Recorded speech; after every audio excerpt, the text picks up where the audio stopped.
Well, we can speak now to the global affairs analyst Michael Bociurkiw, who is the senior fellow at the Atlantic Council think tank and who joins me now from Odesa. Hello to you, Mr. Bociurkiw. Thank you so much for joining us. You're in Odesa, which was attacked overnight. Where were you when this happened? I was here in my flat in central Odesa. In fact, I'm just about 2 or 3 blocks away from Odesa port. But the attacks happened, as you know, over several hours all over Ukraine. Odesa was relatively quiet, but we did suffer from being hooked into the national grid. Hence, there were a lot of power outages today here. And interestingly, today, also, when I walked by the Odesa port, which is part of that Black Sea Grain Initiative, zero activity.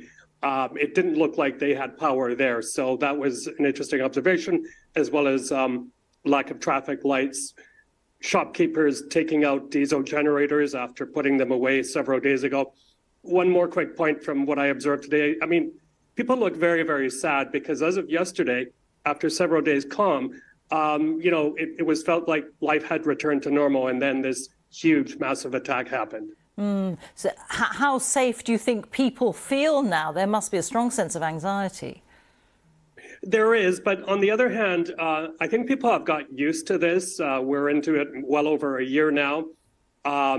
Many people do go to their bomb shelters, but there are huge disruptions. For example, schools that don't have bomb shelters, they have to close down when the air raid sirens go off. And in the past while, these air raid sirens have lasted several hours. So massive disruptions. And also, I'm thinking about the millions of Ukrainian refugees who were planning on coming back here. When they see this sort of news, it may deter them a bit longer from coming back. You mentioned the grain initiative. So this is the deal that was signed and brokered by Turkey and the UN last year to allow grain to leave from Odesa, the Black Sea Grain Initiative. That's got to be renewed in under 10 days' time. Where are we on that? Well, as you know, the UN Secretary General was in Kiev the other day, and he was talking to the Ukrainians about the renewal of the deal. I think he probably needs to go to Moscow to convince them to renew that deal.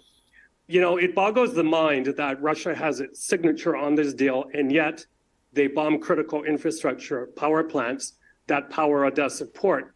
I can tell you that for the past 2 or 3 days, there's only been one bulk carrier there. It's called the Yasa. It came from Egypt.